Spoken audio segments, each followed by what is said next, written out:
fueron los primeros en construir grandes monumentos destinados a perdurar en el tiempo.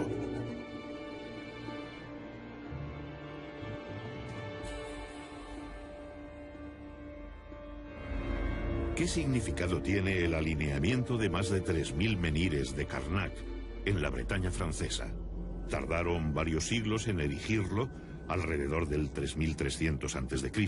¿Por qué lo hicieron? En Irlanda, el túmulo funerario de Newgrange es uno de los monumentos megalíticos más importantes de Europa. Se construyó siglos antes que las pirámides de Egipto. Sus muros externos son de cuarcita.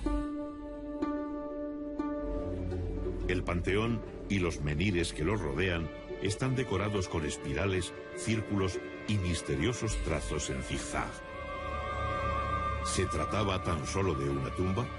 Hay estudiosos que lo describen como un enorme observatorio astronómico, al igual que el santuario de Stonehenge, que supuso la extracción, tallado y transporte de enormes bloques de piedra, algunos de hasta 30 toneladas de peso, desde una distancia de 70 kilómetros. Todavía nos preguntamos el porqué de estas titánicas obras, en las que era necesaria la movilización de grandes recursos humanos y económicos, además de una gran capacidad de planificación y organización. En Galicia, las primeras tumbas megalíticas aparecen alrededor del 4500 a.C. Consistían en cámaras funerarias construidas con enormes losas de piedra. Se las conoce como dólmenes. Colocadas verticalmente, las ciclópeas piedras formaban el aposento funerario y un pequeño corredor de acceso. El dolmen se sepultaba formando un túmulo de tierra y piedras. Las mayores losas se tallaban a medida para sellar el enterramiento.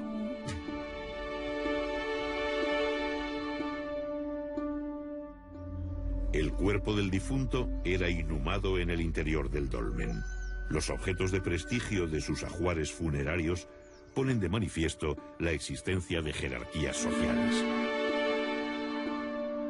Aquellos dólmenes, o mámoas, como se les llama en Galicia, donde se enterraba a personajes notables para la comunidad, funcionaban como auténticos mausoleos, es decir, eran a la vez tumbas y santuarios donde se celebraban ceremonias de ofrendas a los ancestros y de culto a los muertos.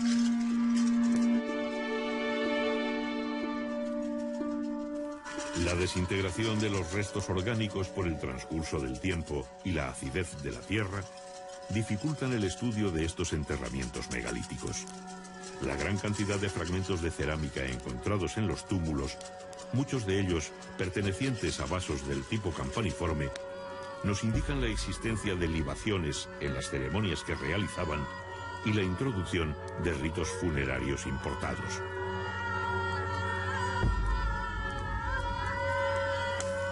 El colosal esfuerzo invertido por estas sociedades del final del Neolítico en la construcción de estos monumentos y su profusa presencia en el paisaje evidencian la importancia que tenían los antepasados y su profunda creencia en el más allá, en la vida después de la muerte.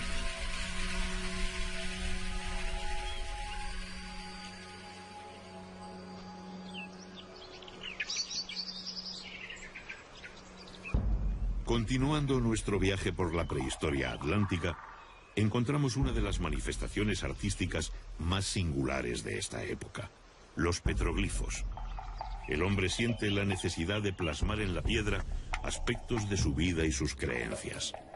Los dibujos se graban por percusión con piedras punzantes de cuarzo o sílex. Los surcos se ensanchan por abrasión. Combinan símbolos de carácter religioso con escenas de la vida cotidiana. Las Rías Bajas gallegas son el principal foco de arte rupestre atlántico, presente también en las Islas Británicas y en la Bretaña francesa.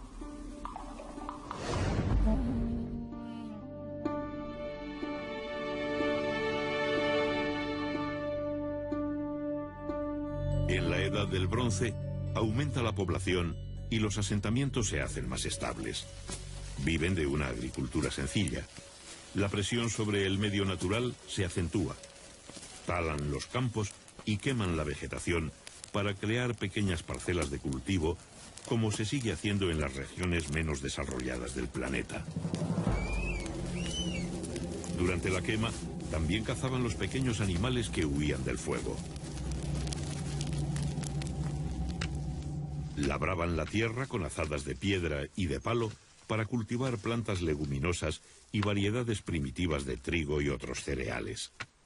Cada pocos años tenían que cambiar de lugar.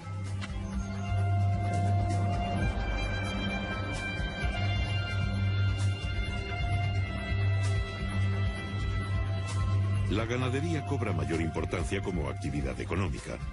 Constituye una incipiente industria de productos como carne, lácteos, pieles y lana. Los asentamientos pasaron de ser meros núcleos familiares a convertirse en aldeas y poblados estables, que más tarde se transformarían en castros como este de Castromao, uno de los más antiguos de Galicia. En la costa se establecen en lugares estratégicos como puntas y penínsulas que les ofrecen buenas condiciones defensivas naturales, reforzadas mediante terraplenes y empalizadas.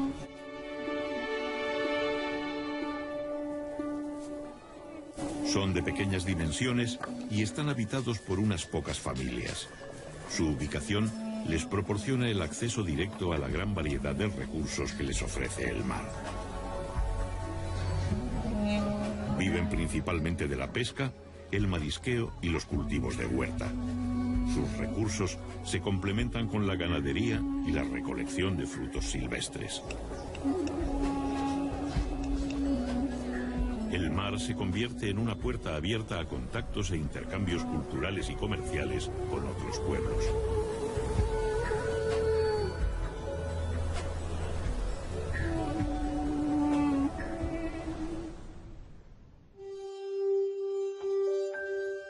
La metalurgia, la mayor innovación tecnológica de la historia de la humanidad, provocó una verdadera revolución, un cambio global.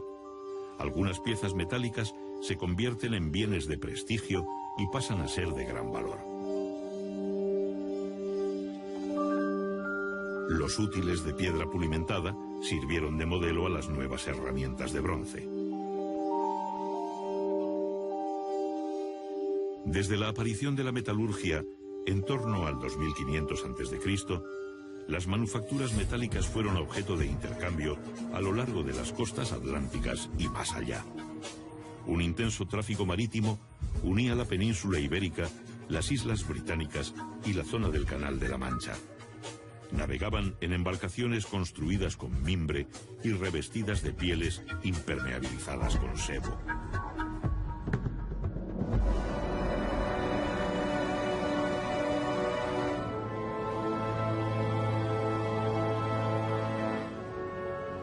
Galicia posee una orografía muy abrupta. Cuenta con numerosos sistemas de monte bajo, mesetas, valles y montañas que se elevan a más de 2000 metros de altitud, con sus laderas tapizadas por una exuberante vegetación de especies de hoja caduca, como hayas, robles y alisos. En las sierras centrales y orientales nacen los numerosos ríos que jalonan su geografía. Cauces que descienden desde sus nacimientos en las cumbres y se abren paso esculpiendo el paisaje.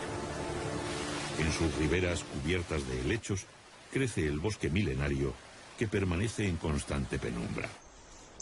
El paisaje se torna misterioso y secreto.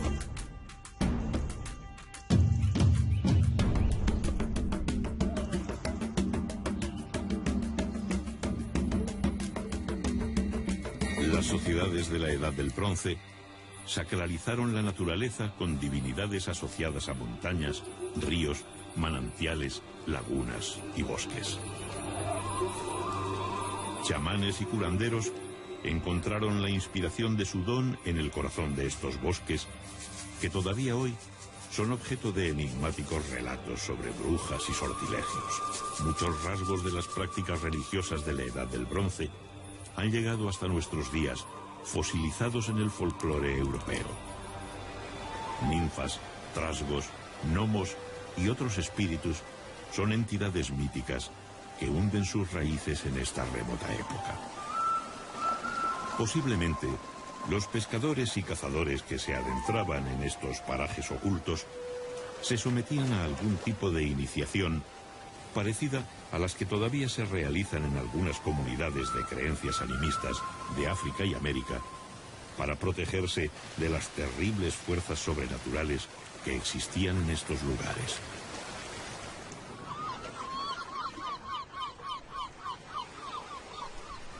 El marisqueo en las costas y rías gallegas es una actividad que se remonta a la noche de los tiempos. El llamado fenómeno de afloramiento provoca un extraordinario aumento del fitoplancton en el agua que convierte este litoral en un área de pesca y de biodiversidad única en el mundo. Los pobladores de finales del Bronce y principios de la cultura castreña capturaban crustáceos entre las rocas de la zona intermareal.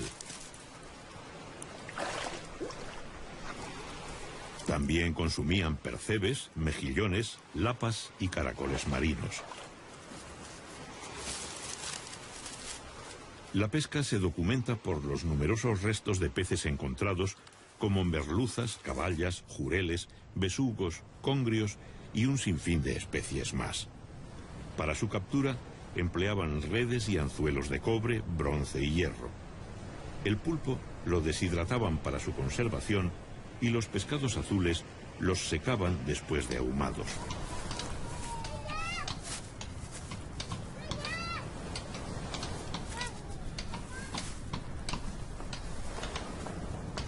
La mayoría de las comunidades castreñas eran autosuficientes para cubrir sus necesidades básicas. Incluso tenían capacidad para producir excedentes. En sus corrales criaban animales domésticos como conejos, cerdos y algunas aves. Las necesidades que no podían satisfacer, como la sal y los minerales destinados a la metalurgia, motivaban constantes trueques con otras aldeas. El curtido de pieles era la base de la industria del cuero. Con ellas confeccionaban todo tipo de accesorios del vestido, correajes y calzado.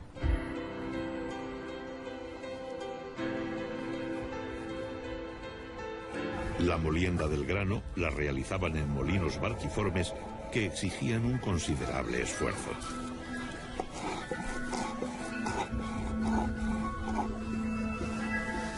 Los poblados eran agrupaciones de familias que compartían gran parte de sus recursos. Muchos de los trabajos relacionados con el sustento se realizaban para toda la comunidad.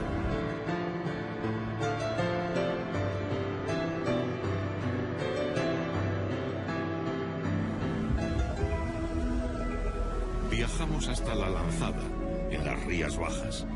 La ermita y los restos del antiguo castillo atestiguan el destacado papel que tuvo este enclave en la historia de Galicia. Habitado desde el siglo VII a.C., es un rico yacimiento arqueológico que ha proporcionado valiosos datos sobre la cultura castreña. Desde sus comienzos, fue un enclave dedicado al comercio marítimo. Aquí arribaban barcos procedentes del sur de la península ibérica, cargados con gran variedad de mercancías. En las inmediaciones de este asentamiento existían vetas de estaño, metal que los mercaderes recibían como pago en sus transacciones comerciales. En nuestras excavaciones arqueológicas en La Lanzada hemos encontrado evidencias materiales de los intercambios comerciales entre fenicios, cartagineses y castreños. Por ejemplo, aquí tenemos restos de ánfora. Las ánforas las traían los fenicios y los cartagineses en barcos que se apostaban aquí en la ensenada de Alanzada, y acompañando estos objetos aparecían también perfumarios, joyas, etcétera, ¿no? En este sentido, Alanzada fue un enclave comercial importantísimo en las relaciones entre el norte y el sur, entre el Atlántico y el Mediterráneo, ¿no? Gracias a esta navegación fenicia que llegaba aquí a Alanzada, ¿no? A finales del Bronce, los fenicios fundaron emporios comerciales en todo el Mediterráneo. Viajaron hasta los confines del mundo conocido, atraídos por la riqueza de las míticas Casitérides, las islas del estaño, que los relatos antiguos situaban en el tenebroso océano, más allá de las columnas de Hércules. Las casitérides eran para los mediterráneos una especie de Eldorado, un lugar de su geografía mítica que representaba la proverbial abundancia de metales de las tierras atlánticas. Comerciaron con los pueblos atlánticos durante centurias hasta la caída de Cartago en el siglo II a.C. Traían vajillas, joyas, tejidos, conservas, sal y metales. A comienzos del primer milenio a.C., los fenicios ya habían introducido el hierro y el vidrio en los circuitos meridionales del comercio atlántico.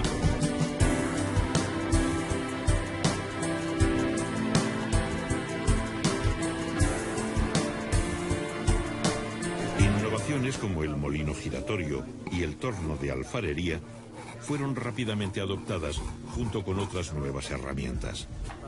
También asimilaron modas en el consumo de alimentos, el vestido y el adorno personal. Los pueblos atlánticos exportaban el estaño desde Antiguo. Producían lingotes de pesos estándar con los que pagaban las importaciones. También ofrecían a cambio plata, oro y pieles de animales.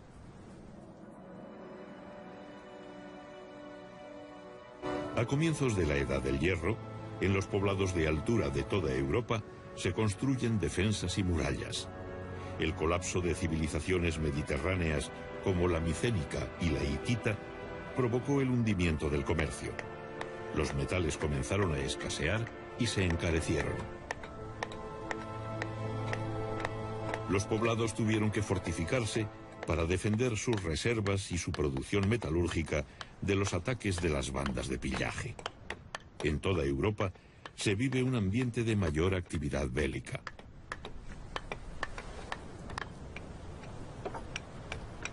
Las nuevas herramientas de hierro permitieron a los castreños perfeccionar las técnicas de cantería, carpintería y construcción. Al mismo tiempo que los poblados se amurallaron convirtiéndose en pequeñas fortalezas, las viviendas de barro se transformaban en casas de piedra.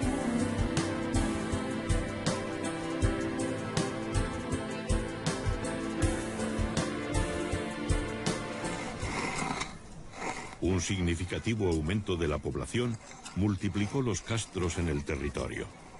La tecnología agrícola permitió explotar con más efectividad los suelos de los valles, mucho más productivos.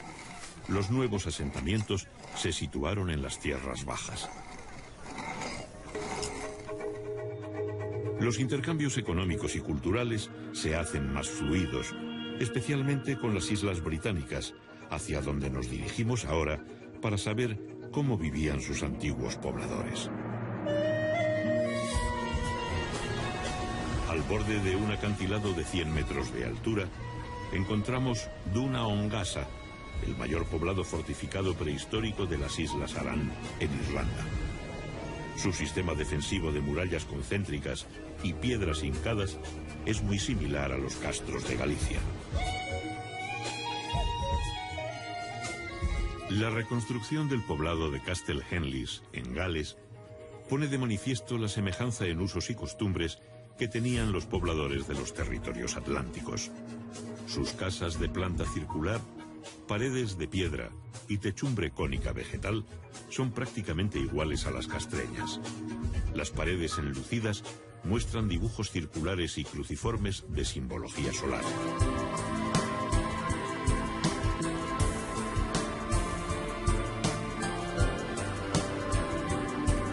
En la desembocadura del río Miño, el monte de Santa Tecla alberga uno de los castros más célebres del noroeste de España. Fue construido hacia el siglo I a.C.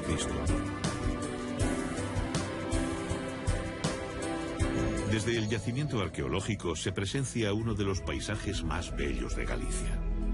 Casas, escaleras, hogares, vías empedradas y conducciones de agua nos hablan de una sociedad que llegó a un considerable desarrollo técnico para su época.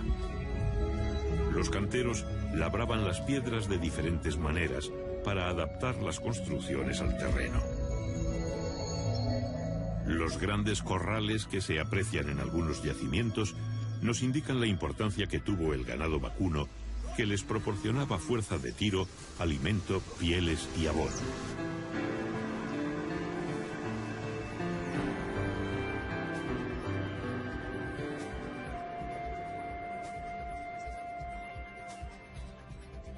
En Galicia, la naturaleza se muestra con toda su fuerza. Las grandes mareas dejan al descubierto bancos de arena, estuarios y playas que favorecen el desarrollo de especies de bivalvos marinos, como almejas, berberechos, ostras, lapas, navajas y vieiras. En las costas de aguas tranquilas y fondos arenosos, las mujeres mariscaban todo tipo de bivalvos que constituían una fuente complementaria de alimentación.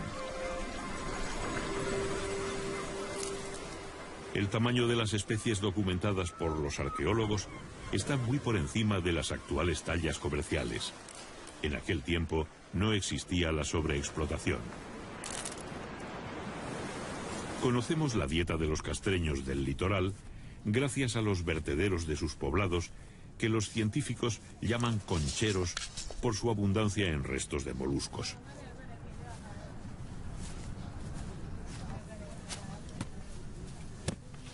La actividad textil estaba a cargo de las mujeres. Los numerosos restos de husos y pesas de telar encontrados en las excavaciones revelan que la confección de tejidos era de gran importancia para estas comunidades. El lino y la lana constituían la base de la industria textil, que también incorporó las innovaciones mediterráneas. Telares compuestos y de placas, ruecas y sarillos permitieron perfeccionar la hilatura y el tejido. Del exterior llegaron nuevas influencias en el vestido y adorno personal. El afeitado se pone de moda. Para preservar el grano de la humedad, fabricaban los cabazos de mimbre, que fueron los precursores de los típicos hórreos gallegos.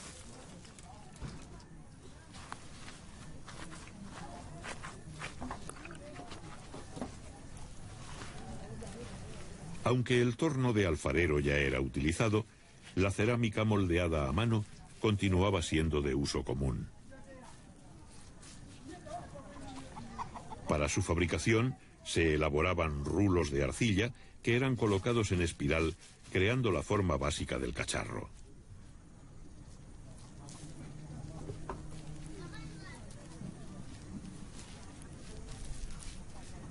Después se unían entre sí las tiras de arcilla, se alisaba la superficie y se daba la forma definitiva.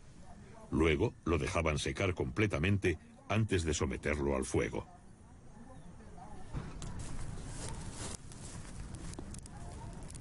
Para cocer las piezas más finas, usaban hornos cerámicos especializados, pero el primitivo horno de hoguera se seguía utilizando habitualmente para la cocción de pequeñas piezas de uso doméstico. Consistía en un hoyo excavado en el suelo, dotado de un tiro transversal en dirección al viento dominante.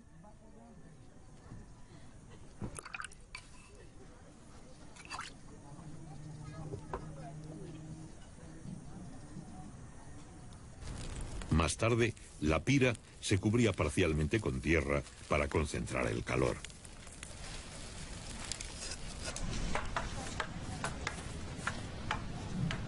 Para muchas comunidades del noroeste, la actividad bélica ocupó un lugar destacado en su vida. Desde jóvenes se preparaban para la guerra.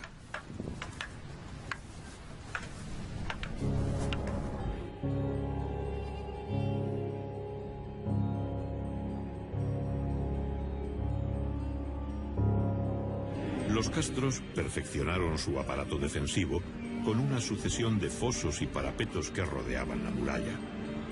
También se reforzaron las defensas en las puertas de acceso con muros y torreones que las flanquean. Estaban construidos para ver y ser vistos.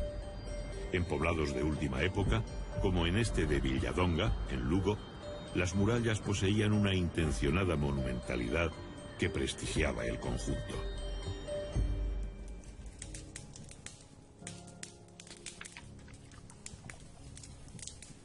Los forjadores cobran un papel muy importante. la guerra y la defensa de los bienes comunales ante el pillaje les otorgan un estatus especial. De ellos depende la producción y la mejora de las armas. También son importantes por favorecer la expansión de la agricultura gracias a la fabricación de herramientas de labranza.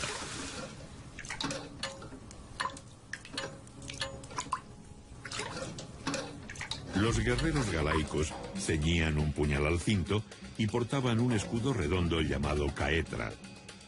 Podían llevar una espada o varias lanzas. Se protegían con cascos, corazas y grebas y se adornaban con torques, brazaletes y diademas. Los hombres, las mujeres y los niños que vivían en los castros formaban parte de una sociedad guerrera y campesina.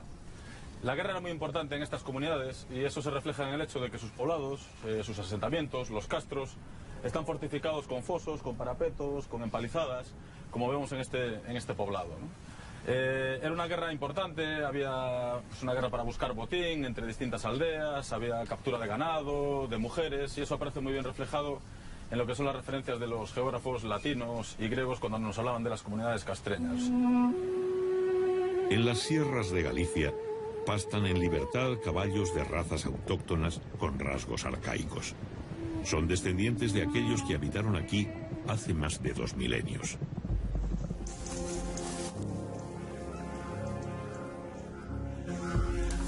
Los caballos eran un símbolo de poder y riqueza. Nunca formaron parte de la dieta, se utilizaban para la guerra y en los sacrificios. El autor clásico Diodoro de Sicilia nos habla de las bandas de pillaje. Cuando sus jóvenes alcanzan la plenitud de su fuerza física, aquellos que son pobres en riquezas materiales se reúnen en lugares montañosos y de acceso difícil, donde forman bandas de talla considerable y después bajan a Iberia y juntan riquezas gracias al pillaje. Por su importancia, los caballos constituían un magnífico botín. Los valerosos jóvenes de estas bandas capturaban los caballos derribándolos. Posiblemente esta forma de atraparlos haya perdurado hasta nuestros días en la popular fiesta de las rápadas vestas, en la que una vez al año bajan los caballos del monte, los apresan y les cortan las crines.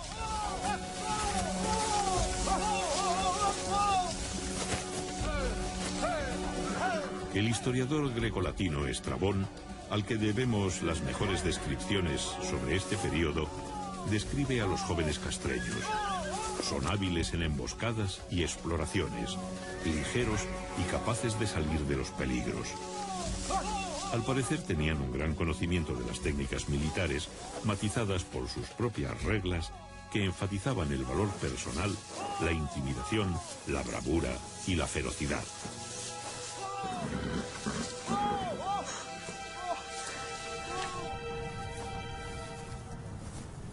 Se puede suponer la existencia de ceremonias iniciáticas. Para ser aceptados como guerreros, los jóvenes debían superar una prueba: la caza de algún animal salvaje, como un oso, un lobo o un jabalí, o matar a un enemigo.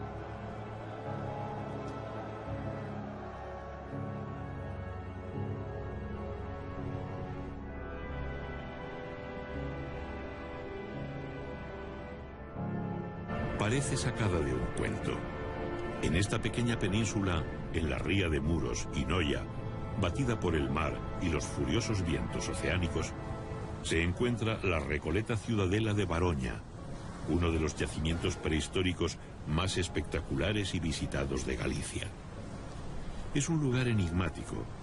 El visitante experimenta un magnetismo comparable al que se percibe en el famoso cromlech de Stonehenge. La monumentalidad de sus estructuras y su situación geográfica hace que sea un yacimiento excepcional entre los más de 3.000 que existen en Galicia, más o menos la mitad de los que hay en toda la Europa atlántica. Su muralla, dispuesta en varios circuitos a diferentes niveles, posee un intencionado sentido escenográfico. Esta audaz obra pública refleja una decisiva voluntad de alcanzar prestigio sobre las comunidades vecinas. En el castro de Borneiro, en La Coruña, Como en la mayoría de los yacimientos, observamos que la disposición de las construcciones en el interior de los recintos estaba condicionada por el trazado de la muralla, los desniveles del terreno y la planta curva de las viviendas, que no compartían paredes medianeras, dejando muchos espacios muertos entre ellas. En los poblados de última época hacen su aparición los trazados rectilíneos y las construcciones de planta cuadrangular, que aprovechan mejor el espacio adosándose unas a otras. Las viviendas tenían puertas resguardadas por machones y tejados a dos aguas. El urbanismo castreño alcanzó un gran desarrollo en el área meridional, desde las Rías Bajas hasta el río Duero en el actual Portugal. Aquí surgieron los grandes poblados denominados citanias, como las de Briteiros y Sanfins. Eran protociudades que concentraban una gran población y cumplían un papel central en la organización territorial. En la misma época se construyen los llamados monumentos con horno o saunas castreñas, como esta de Punta dos Prados, en Ortigueira, en la provincia de La Coruña. Una de las mejor conservadas es la del castro de Briteiros. Estrabón nos cuenta que los galaicos tomaban baños de vapor y luego de agua fría. Estaban construidas con grandes placas de piedra que las aislaban del exterior.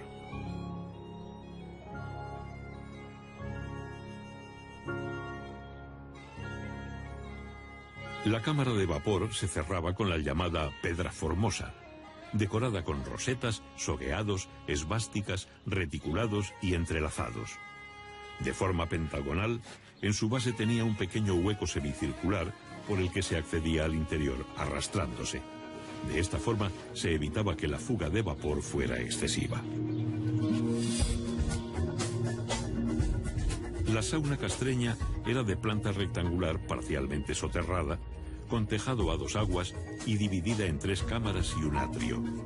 El agua se canalizaba hacia el interior para ser calentada en contacto con piedras candentes en la cámara del horno. Otro magnífico ejemplo de sauna lo encontramos en Sanfins, también en Portugal. Según algunos autores, la práctica termal castreña tenía un marcado carácter religioso relacionado con ritos iniciáticos guerreros y de purificación. Se las llamó pedras formosas por la belleza que poseía la primera que se encontró en Briteiros a finales del siglo XIX.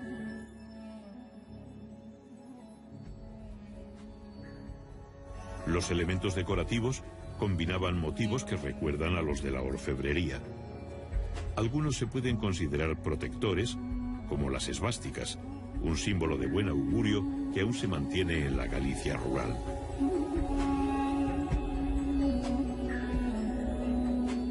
Los diseños decorativos castreños son geométricos con un predominio de la línea curva.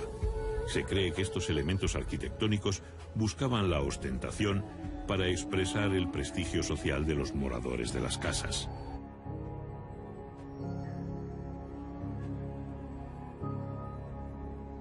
Se conocen una treintena de estatuas de guerreros galaicos.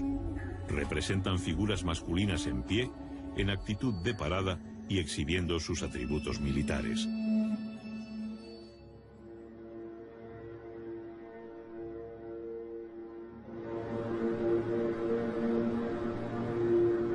Ocultos en lo más profundo de los bosques se encontraban los santuarios castreños dedicados al dios Lugh, el más importante del panteón céltico.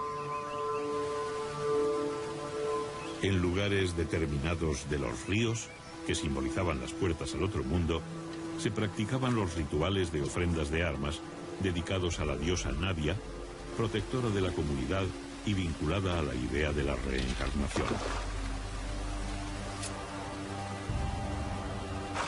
Los guerreros se despojaban de sus armas ante la presencia de chamanes consagrados a esta deidad.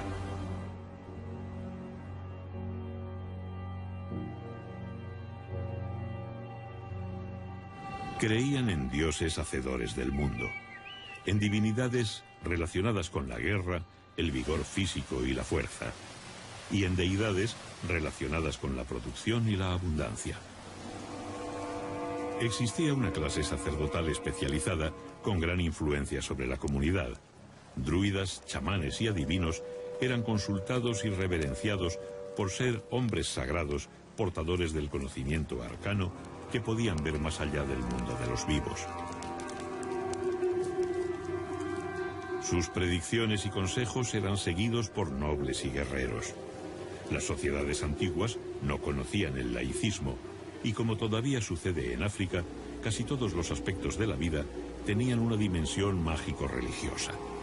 Por ello, las constantes ofrendas y sacrificios rituales de marcado carácter céltico. Desde su origen en el norte de los Alpes, la lengua celta se extendió por todo el occidente, llegando a la península ibérica, donde se hablaban variantes arcaicas de esta lengua. En muchos lugares donde actualmente se ven cruces, antiguamente había estelas dedicadas a los lares viales. La Iglesia los sustituyó desde el siglo VI. Eran deidades domésticas relacionadas con los espíritus de los antepasados que se creía vagaban por los caminos. Estrabón nos cuenta que colocaban a los enfermos en los cruces de caminos para ser curados por espíritus de los que habían sufrido una enfermedad similar.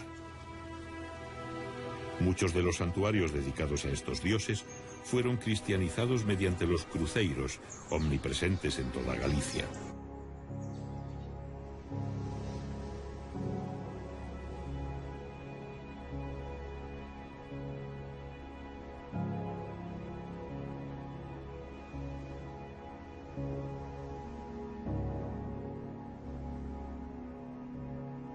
El cuerno fúnebre suena desde lo más alto del acantilado. Un poderoso guerrero ha muerto y va a ser incinerado. Estos farallones que se adentraban en el mar, al igual que las islas, eran considerados territorios limítrofes entre el mundo de lo terrenal y el sobrenatural, situado en un lugar lejano en medio del océano.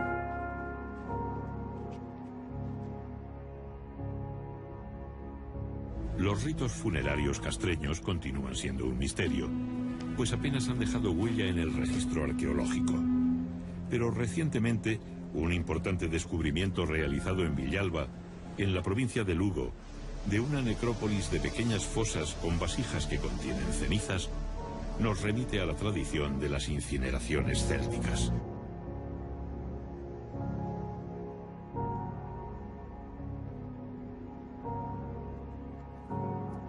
El difunto era despojado de sus joyas personales como pulseras, torques y su puñal de antena.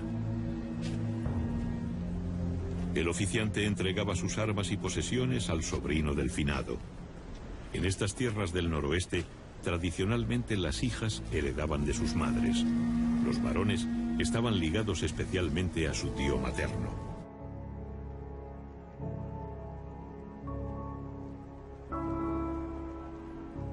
Una vez prendida la pira, los congregados comenzaban a emitir el abellón, un sonido gutural que recuerda el vuelo del abejorro. Hasta hace pocas décadas se realizaba en algunos velatorios de Galicia. El cuerno sonaba con fuerza para llamar a los espíritus de los antepasados para que acompañasen el alma del difunto más allá de la línea del crepúsculo marino, donde se situaba el paraíso de los celtas.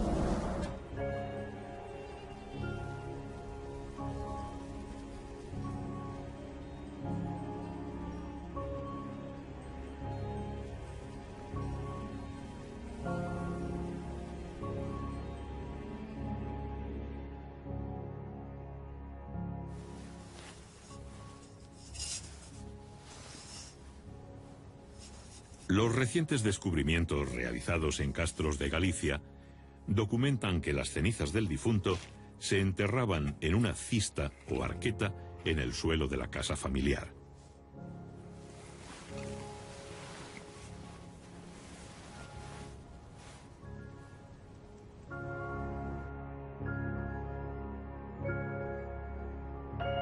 Este carro funerario del Museo Martins Sarmiento de Guimaraes muestra cómo trabajaban el metal desde el tercer milenio antes de Cristo.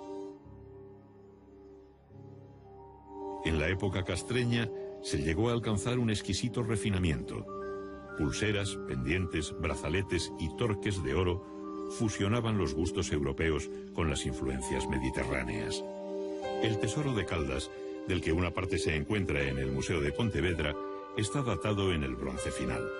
Compuesto por lingotes en anillo, brazaletes, diademas, cuencos ceremoniales y peines de oro, pesaba en total 37 kilos. Todas las piezas se ajustan al sistema de pesos del ciclo fenicio, lo que indica que ya en ese tiempo la orfebrería era objeto de exportación. El castro de San Cibrao de Las, en Orense, es uno de los más grandes y mejor conservados. Vemos conjuntos de viviendas y almacenes que abren sus puertas hacia un patio central enlosado. La independencia social y espacial de estas unidades denota la marcada autonomía económica de cada familia.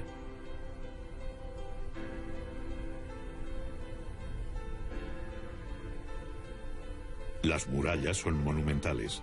Hay calles empedradas, aljibes y canalizaciones.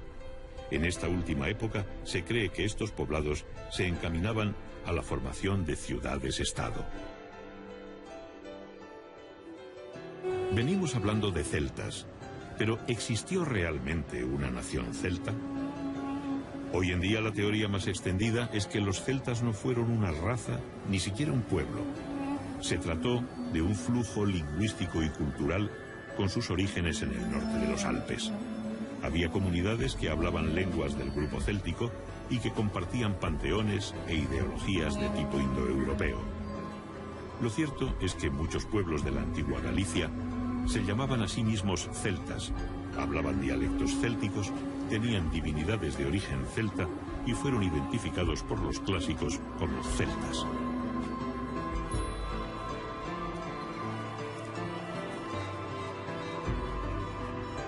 Los banquetes siempre han favorecido la fraternidad entre los comensales. En aquella época, y según el cronista Estrabón, en ocasiones especiales, los jefes castreños de diferentes clanes celebraban banquetes que adquirían un carácter de ritual. El cronista grecolatino nos cuenta que se sentaban en bancos construidos alrededor de las paredes, situándose según edad y dignidad. La comida se la iban pasando en rueda, mientras bebían el escaso vino del que disponían. En sus recetas, en lugar de aceite, empleaban mantequilla. También describe que al final bailaban en círculo al son de la flauta, dando saltos y cayendo de rodillas.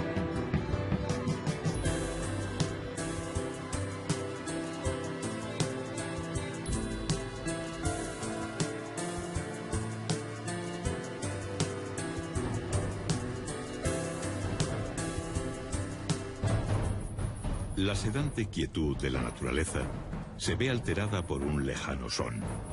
Bajo la bóveda vegetal se propaga el eco de un extraño visitante. La paz se ve amenazada por la llegada de las legiones romanas. Los romanos no eran desconocidos para los castreños. Muchos mercenarios galaicos habían participado junto a Aníbal en su marcha contra Roma a través de los Alpes. En su inexorable avance encontraban vestigios de culturas milenarias.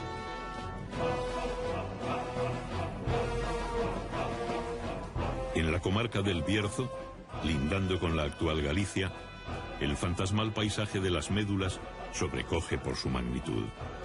Sus paredes verticales son el resultado de una demolición premeditada de la montaña que existía antes de la llegada de los romanos.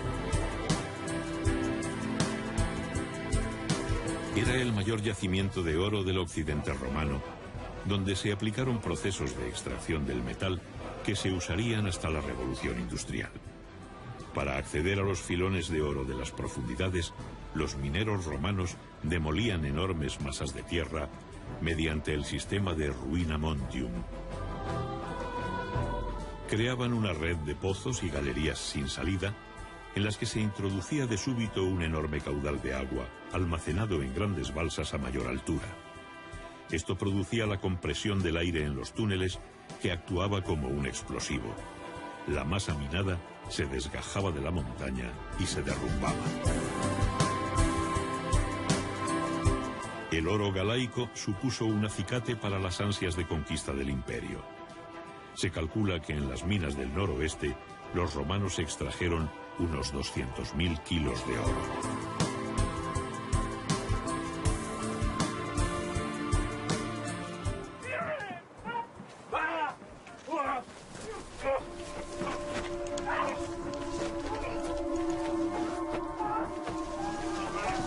Los castreños han capturado a un tribuno romano y se disponen a sacrificarlo para utilizar su cuerpo en un ritual de adivinación.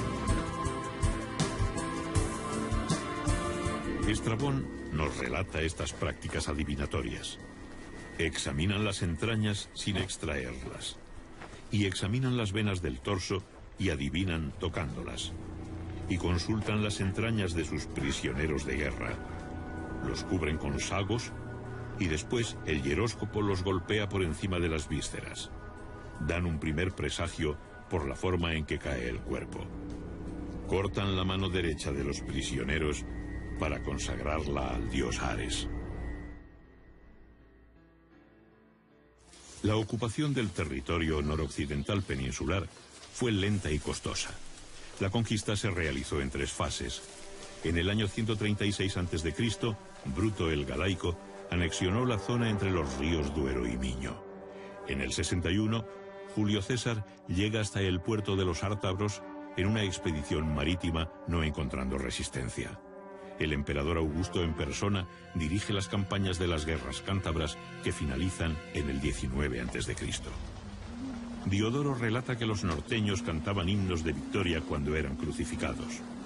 Los prisioneros se suicidaban, las madres mataban a sus hijos antes que caer esclavos. Preferían la muerte a la derrota. La llegada de los romanos trajo el ocaso a los galaicos. El poder imperial se apoyó en las estructuras existentes para integrar a la población. A finales del siglo I después de Cristo, se puede dar por finalizada. Fueron los primeros en construir grandes monumentos destinados a perdurar en el tiempo.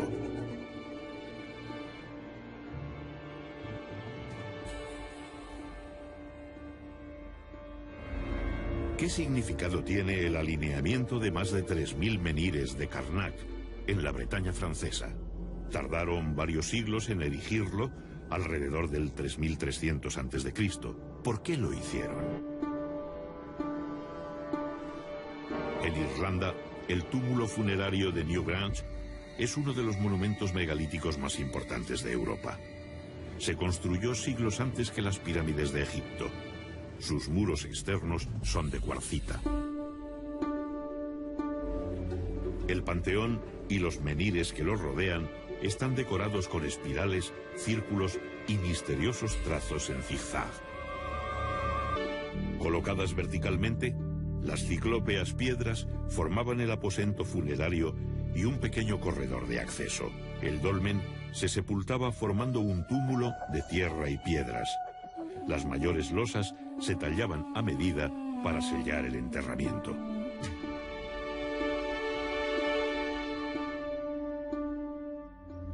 El cuerpo del difunto era inhumado en el interior del dolmen.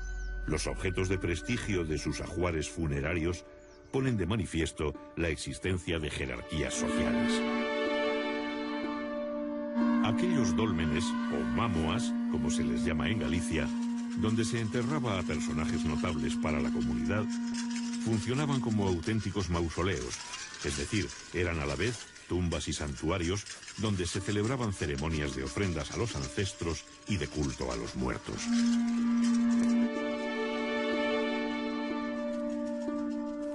La desintegración de los restos orgánicos por el transcurso del tiempo y la acidez de la tierra dificultan el estudio de estos enterramientos megalíticos. La gran cantidad de fragmentos de cerámica encontrados en los túmulos, muchos de ellos pertenecientes a vasos del tipo campaniforme, nos indican la existencia de libaciones en las ceremonias que realizaban y la introducción de ritos funerarios importados.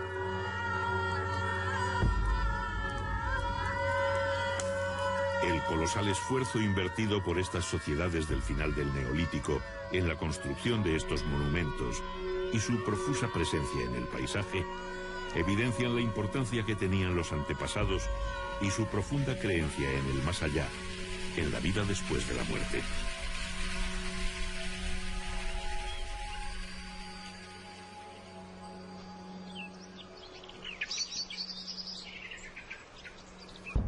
Continuando nuestro viaje por la prehistoria atlántica, encontramos una de las manifestaciones artísticas más singulares de esta época, los petroglifos.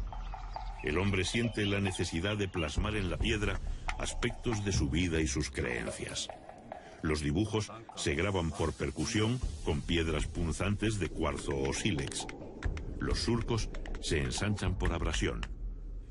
Combinan símbolos de carácter religioso con escenas de la vida cotidiana. Las Rías Bajas gallegas son el principal foco de arte rupestre atlántico, presente también en las Islas Británicas y en la Bretaña francesa.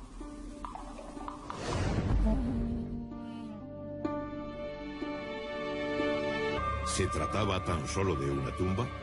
Hay estudiosos que lo describen como un enorme observatorio astronómico, al igual que el santuario de Stonehenge, que supuso la extracción, tallado y transporte de enormes bloques de piedra, algunos de hasta 30 toneladas de peso, desde una distancia de 70 kilómetros. Todavía nos preguntamos el porqué de estas titánicas obras, en las que era necesaria la movilización de grandes recursos humanos y económicos, además de una gran capacidad de planificación y organización. En Galicia, las primeras tumbas megalíticas aparecen alrededor del 4500 a.C. Consistían en cámaras funerarias construidas con enormes losas de piedra. Se las conoce como dólmenes.